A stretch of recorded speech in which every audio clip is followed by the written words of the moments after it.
अभी मैं आपके सामने सार्क देश, उनकी राजनीति और भारत की विदेश नीति इस विषय पे आपसे रूबरू होने जा रहा हूँ। सार्क देश है, जो 8 देश है सार्क, जो 8 देश है वो है अफगानिस्तान, बांग्लादेश, भूटान, भारत, मालदीव, नेपाल, पाकिस्तान और श्रीलंका। ये 8 जो है ये सार्क देश है। सार्क देश एक अंतर्राष्ट्रीय संगठन है। सार्क यानी अंतर्राष्ट्रीय संगठन है जो south Asian association for regional corporation यानी नाम दिया गया है। तो ये अंतर्राष्ट्रीय संगठन है और इनके कन्वेंशन होते रहे हैं। जो बड़े शक्तिशाली सार्क को कहा जाता था और उसकी जो स्थापना हुई वो 17 जनवरी 1987 को हुई थी, जो नेपाल में हुई थी। उसका जो हेडक्वार्टर है वो कहाँ है? बांग्लादेश, ढाका में, और सचिवालय नेपाल में। और उनके कन्वेंशन भी हुए हैं। सार्क देश का अस्तित्व भी है या नहीं है, यही भी वहाँ समय सवाल पैदा हो रहा है कि क्योंकि सार्क देश जो रहे हैं उसमें से श्रीलंका, पाकिस्तान, नेपाल, बांग्लादेश और अफगानिस्तान, इन देशों की आंतरिक स्थिति बहुत खराब रही है। सत्ता बदल भी होते रहा है यानी बहुत इंटरनल डिस्टर्बेंस रहा है। तो विद्रोह वहाँ जो हुआ है उन देशों में, वो विद्रोह का जो आतंक है बहुत बड़ा आतंक छाया था, पूरे विश्व में छाया था। अतः ये हमें उन देशों जो सार्क देश है उन देशों के ऊपर चलते हैं। 5 अगस्त 2024 बांग्लादेश की प्रधानमंत्री बेगम शेख हसीना, इन्हें प्रधानमंत्री पद छोड़ना पड़ा, देना पड़ा और अपने देश से उन्हें भारत आना पड़ा। आज वो भारत से वो कहाँ सेटल होंगी और बाद में का इशू है। ब्रिटेन ने अभी तो मना किया है, लेकिन बांग्लादेश सैनिकों ने उन्हें उतनी मदद करने से, सहकार करने से मना किया। जो आरक्षण हुआ था बांग्लादेश सैनिकों को, जो बांग्लादेश आज़ाद हुआ तब उन लोगों को, परिवारों को 30% आरक्षण दिया गया था, उसका विरोध हुआ तो सर्वोच्च न्यायालय ने वो आरक्षण 5% कर दिया, यानी घटा दिया। अब इशू रहा ही नहीं। फिर ये इंटरनेट डिस्टर्बेंस क्यों रहे, हमें समझना पड़ेगा। बांग्लादेश का इंटरनेट डिस्टर्बेंस का कारण क्या है? उसे चाइना से बड़ा कर दे लिया है बांग्लादेश ने। बांग्लादेश भारत आज़ाद होने में भारत ने इंदिरा गांधी ने मदद की थी। पाकिस्तान और बांग्लादेश पहले एक था, आज बांग्लादेश स्वतंत्र राज्य हो गया। वो भी खूनगुनी उनके मन में है, पाकिस्तान के मन में। चाइना ने कर्ज लिया है, चाइना चाहता है वो उनके अधीन रहे और उसकी मैत्री भारत से है। बांग्लादेश की मैत्री भारत से बड़ी अच्छी मैत्री रही है। तो ये बहुत से कारण थे। इसके अलावा और एक कारण रहे कि जो बेगम शेख हसीना ने, उसके विरोधी जितने भी लोग थे सबको जेल में डाल डाला। विरोधी दल थे तो दलों को बिल्कुल ख़त्म कर डाला, जैसे भारत में हो रहा है। तो इस कारण वहाँ विद्रोह पनपा रहा और साथ में महंगाई रही, बेरोजगारी रही। तो ये बहाना मिल गया, बेरोजगारी हो या महंगाई का कारण मिल गया उनको। अभी जो सत्ता बन रही, आगे जो सत्ता बनेगी वो चाइना समर्थक रहेंगी या भारत समर्थक रहेगी, हमारे सामने सवाल है। जो जाने के बाद, शेख हसीना का बांग्लादेश छोड़ने के बाद, तो वहाँ के विरोधी पक्ष नेता है जो बेगम खलीदा जिया, जो प्रधानमंत्री भी रही पाकिस्तान की, उसको नज़र किया गया। आज वो छोड़ा गया, जो जाने के बाद बेगम शेख हसीना जाने के बाद उसको छोड़ा गया। और राष्ट्रपति जो है वहाँ के बांग्लादेश के, उन्होंने मोहम्मद शहाबुद्दीन, उन्होंने संसद बंद कर दी। अभी भी इलेक्शन हुए थे, कुछ महीने पहले इलेक्शन हुए थे। बेगम शेख हसीना चुन के भी आई थी, और आज अभी उन्हें देश छोड़ना पड़ा। अभी नए ढंग चुनाव हो गए, अभी अंतरिम संसद बनाना है। वहाँ की जो स्टूडेंट ऑर्गेनाइजेशन है, दी स्टूडेंट अगेंस्ट डिस्क्रिमिनेशन, उन्होंने कहा कि हमें सैनिक शासन भी नहीं चाहिए, हमें फांसी, वहाँ के जो फासिस्ट लोग हैं उनका भी सरकार नहीं चाहिए। तो उन्होंने नोबेल पुरस्कार विजेता और इकोनॉमिस्ट रहे हैं, तो उनका नाम मोहम्मद यूनुस, उनको प्रधानमंत्री की उन्होंने डिमांड की है। अब डिमांड होती है पूरी होती है बाद में देखना ही है, लेकिन वहाँ जो कंडीशन है आज, जो बेगम शेख हसीना आने के बाद में वहाँ का जो उसका जो पार्टी अवामी लीग का जो सरचिटनीस था शाहीन तकलदार, उसका होटल 5 स्टार होटल चलाया गया। वहाँ इंडोनेशिया के भी लोग थे, 24 लोग जल गए। ये दुखद घटना है। आंदोलन करना चाहिए और प्रजातंत्र ढंग से होना चाहिए, ना कि गुंडागर्दी से। यही नहीं है तो बेगम शेख हसीना की जो अंतरस्त्र है, और अंतरस्त्र घर में तो घुस गए, उसके घर में, उसके महल में घुस गए, उसके अंतरवस्त्र निकाले और लोगों को जो उसका जो प्रदर्शन करा है, ये बहुत दुखद घटना है। क्योंकि कोई सम्मान भी होना चाहिए। तो इसका हम इसका समर्थन कभी नहीं कर सकते। ये जब घटना हुई तो मुझे बाबा साहब अम्बेडकर 1947 की जो बाबा साहब जिस कंडीशन से गुजर रहे थे, वो घटना याद आ गई। बाबा साहब बंगाल की जो खुलना बालिसारा और जसोर, इस मतदार संघ से बाबा साहब संविधान सभा पे गए थे। जो कांग्रेस ने उनको संविधान सभा के आने के रास्ते बंद किए थे। तब बंगाल ने बंगाल की जो जोगीनाथ मंडल है, उन्होंने बाबा साहब को निमंत्रण दिया और बोले कि आप यहाँ से खड़े रहिए, हम चुन के दे देंगे। तो बाबा साहब वहाँ चुन के आए थे। और हिंदू बौद्ध क्षेत्र था। उसके अलावा चकना बौद्ध भी वहाँ के निवासी रहे। तो ऐसा जो मतदार संघ आगे चल के कांग्रेस ने, गांधी और कांग्रेस ने डिवाइडेशन, जो पाकिस्तान भारत डिवाइडेशन हुआ था, विभाजन हुआ था, तो पाकिस्तान भी है। ये बहुत बड़ा अन्याय, ताकि बाबा साहब संविधान सभा पे नहीं रहे। तो ये उन्होंने गेम खेला गया। आगे चल के भारत पाकिस्तान विभाजन के बाद में चकमा बौद्ध है वहाँ बांग्लादेश के, उनका बड़ा समस्या, उनकी बड़ी समस्या रही, आज भी है। भारत में वो भारत में जब आए, उनको आज भी जूझना पड़ रहा है।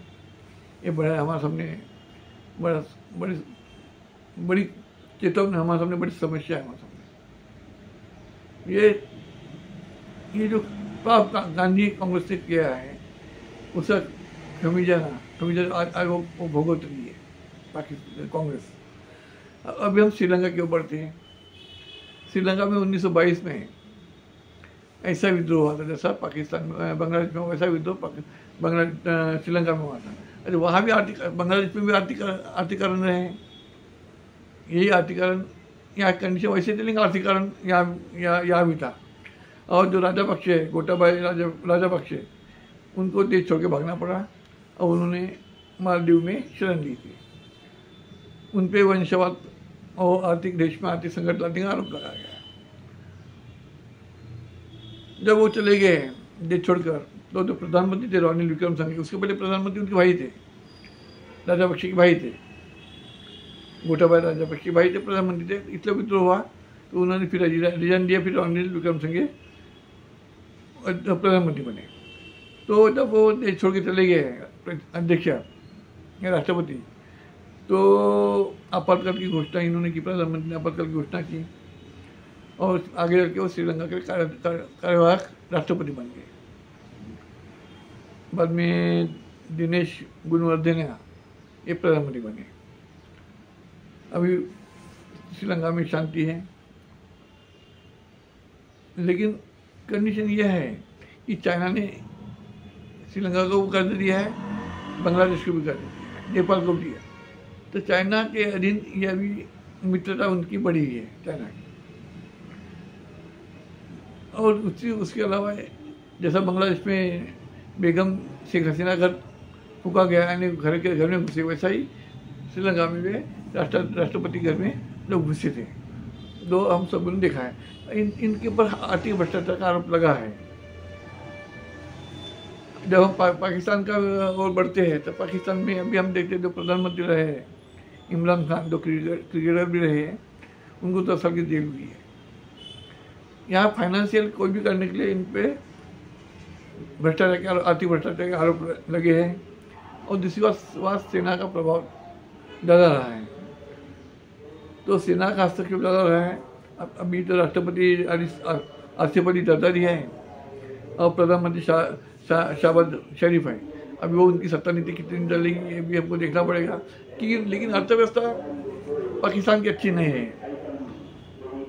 अतः कि हमें समझना पड़ेगा कि वहाँ की आर्थिक बदहाली भी हम देखा करते हैं। और हमने जो उनकी जो अंतर्वर्ती डिस्टर्बेंस पे हुई थी तो हमने देखा था। अभी हम अफगानिस्तान चलते हैं। अफगानिस्तान में क्या हुआ, ये अफगानिस्तान जो देश है वो तालिबान शासन चल रहा है। पहले तालिबान शासन तब से आया तो क्या हुआ, बुद्ध की जो मूर्ति है तालिबान में, बुद्ध की मूर्ति अफगानिस्तान में, तो तालिबान शासन ने उस तोपों से उड़ाने की कोशिश की। हमने देखा है, बहुत बड़ी बुद्ध की मूर्ति है पहाड़ों पर। वो अफगानिस्तान की वो मूर्ति को खंडित करने की कोशिश की गई।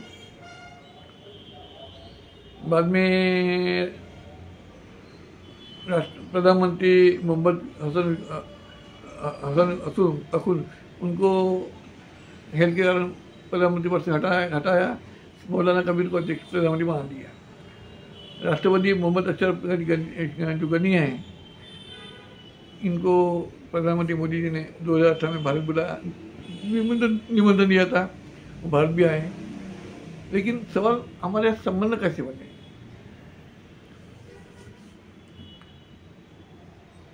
नेपाल का वही बात है, नेपाल भी वही है।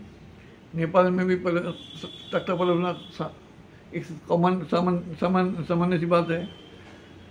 अभी केपी शर्मा ओली अभी जस्ट कुछ दिन पहले, महीना पहले वो प्रधानमंत्री बने।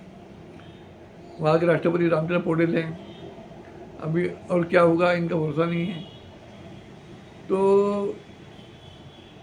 आगे चल के नेपाल की और कंडीशन कैसी रहेंगी बता नहीं सकते। तो अफगानिस्तान, नेपाल ये जो देश है, इन पर भी चाइना का प्रभाव रहे या चाइना की अच्छी मित्रता बढ़ी है इनके वाली। मालदीव की बात करें तो वहाँ भारतीय सेना थी। भारतीय सेना को निकालने की वहाँ मांग की, एक मंत्री ने मांग की थी, बड़ा चर्चा रही वहाँ मीडिया में। वहाँ जो राष्ट्रपति इब्राहिम मोहम्मद सोलिह, इन्होंने पहले वाले भूतपूर्व पर उन्होंने क्या किया, 2018 में प्रधानमंत्री पद ही खत्म कर डाला। आज वहाँ के राष्ट्रपति मोहम्मद मिर्जो है। लेकिन तब प्रधानमंत्री अहमद तकी थे, जिसको इब्राहिम मोहम्मद सोलिह ने हटाकर और पद ही खत्म कर डाला। अभी मोहम्मद मिर्जो वहाँ के राष्ट्रपति है और चाइना की उनकी मैत्री है। भारत के प्रति उनका उदासीन वृत्ति रही है, जो हमारे लिए खतरे की बात है। अब रहा भूटान देश। साथ में आखिरी चर्चा करेंगे भूटान देश की। ये बौद्ध देश है, ये बुद्ध का देश है और वहाँ शांति है। उस देश में शांति है। लोग वहाँ जाते हैं, बहुत से हमारे भारत के लोग वहाँ जाते हैं। वहाँ के जो भूटान नरेश है, जिग्मे केसर निमजिल वांगचुक, वो भारत में भी आते रहते हैं।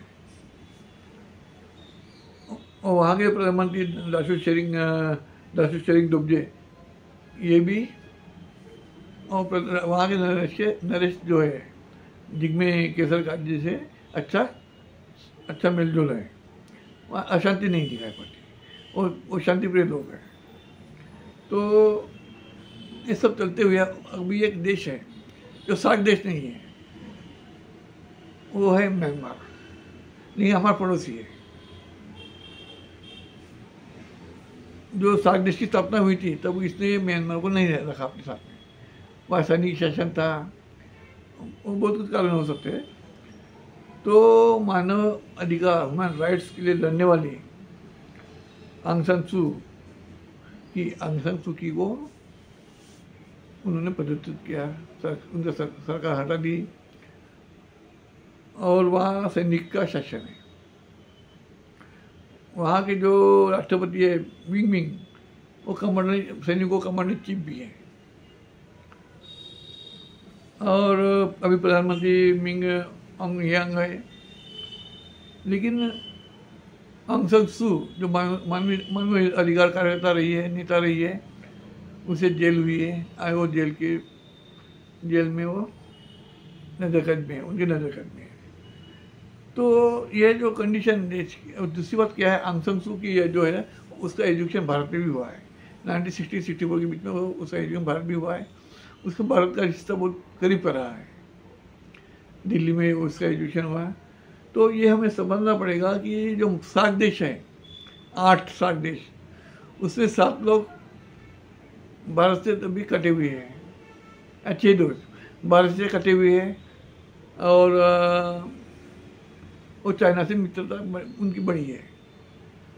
चाइना ने उनको कर्ज भी दिया है, उनसे मित्रता की है, उनको वो रोड भी बना दिए, सब कुछ वो छोड़ो, बहुत बड़ा इतिहास है।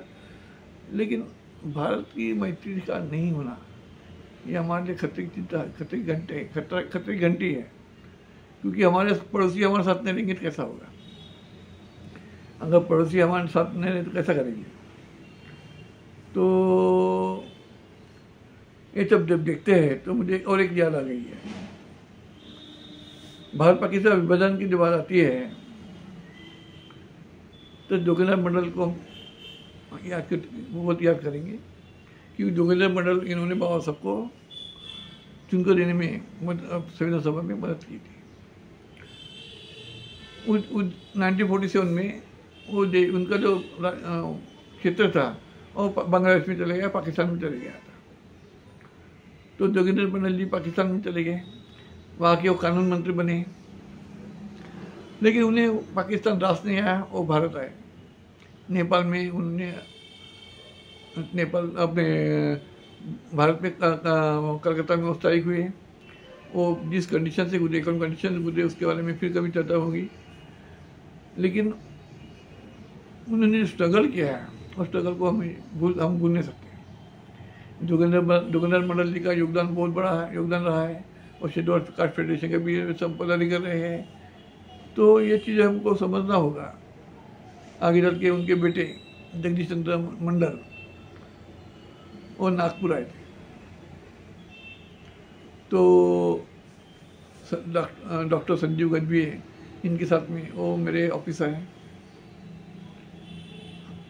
और जोगिंदर मंडल मेरे बीच बहुत सी चर्चा हुई, बहुत सी विषयों पर चर्चा हुई। जोगिंदर मंडल की जो वेदना थी, जोगिंदर मंडल के जो बेटा थे जगदीश चंद्र मंडल, इनसे मेरी बहुत चर्चा रही, उस पर फिर कभी चर्चा करेंगे। लेकिन जो उन्होंने वेदना कही थी, उनकी जो वेदना कही है, वो वेदना को हमें सोचना पड़ेगा। आगे अभी वो बाद में कई चर्चाओं निमत हो गए। लेकिन चकमा जो बुद्ध है, उनका संघर्ष को हम भूल नहीं सकते। ये लोग अपने हिंदुओं की बात कर रहे हैं, हिंदू का ऐसा हुआ, हिंदू को मंदिर हुआ, वैसा हुआ, लेकिन चकमा बुद्ध की बात ही नहीं हो रही है। बांग्लादेश के जो इशू आया तो हिंदू का मंदिर जला, ये क्या, वो हिंदू ऐसा हुआ, ये बात करें, लेकिन चकमा बुद्ध के बारे में विषय नहीं दिखाई पड़ता।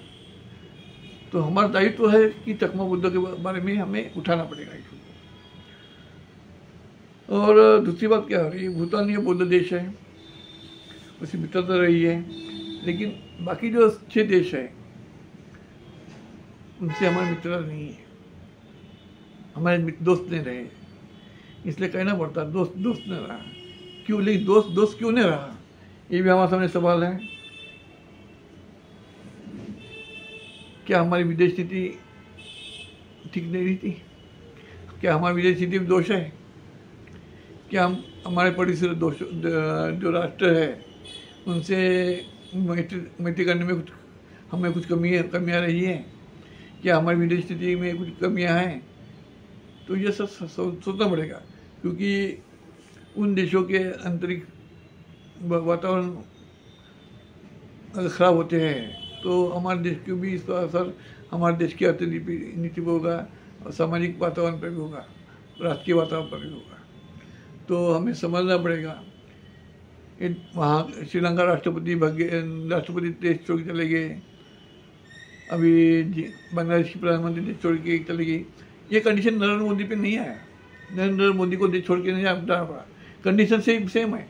जैसे शेख हसीना ने जो चला, विरोधी पक्षों को जेल में डालो, उन पे विरोधी दलों को ख़त्म कर डालो, जो दिया वो शेख हसीना ने काम किया वही काम वो 15 साल उसने राज किया। शेख मुजीब जो वहाँ के बांग्लादेश के जो जिन्होंने आज़ादी मिला दी, शेख मुजीबुर रहमान, उनकी वो लड़की है, 15 साल राज किया। लेकिन इतना अति भी नहीं करना चाहिए ना, हुक्मशाह नहीं होना चाहिए। प्रजातंत्र रंग से सरकार चलाना चाहिए, और सरकार उन्होंने चला नहीं, उनको उसका पनिशमेंट मिली है उसको। तो वही बात है, हमारे लिए सीख है। नरेंद्र मोदी इनके लिए भी सीख है, वो दूसरा कोई भी प्रधानमंत्री बने आगे चल के उनके लिए भी सीख है कि वो मनमानी ना करें। हमारे संविधान ने मनमानी से रोक लगाई है, मनमानी करने की आज़ादी नहीं दी है। तो सवाल भी हमारा विपक्षी दल भी होने स्ट्रांग होना आवश्यक है। भारत का संविधान हमें समता देता है, जीने का अधिकार देता है, और हमने अगर ये ख्याल नहीं दिया तो हमारा भारत का लोकतंत्र खतरे में हो सकता है, जो हमारे लिए चिंता का विषय रहेगा। और हमारे जो सत्ता नीति वाले हो या विरोधी दल हो, उनको ये समझना पड़ेगा कि उनको उनकी पॉलिसी बदलनी होगी, और भारत का लोकतंत्र मजबूत करना होगा। इसी सब में अपने शब्दों को विराम देता हूँ। नमो बुद्धाय, जय भीम।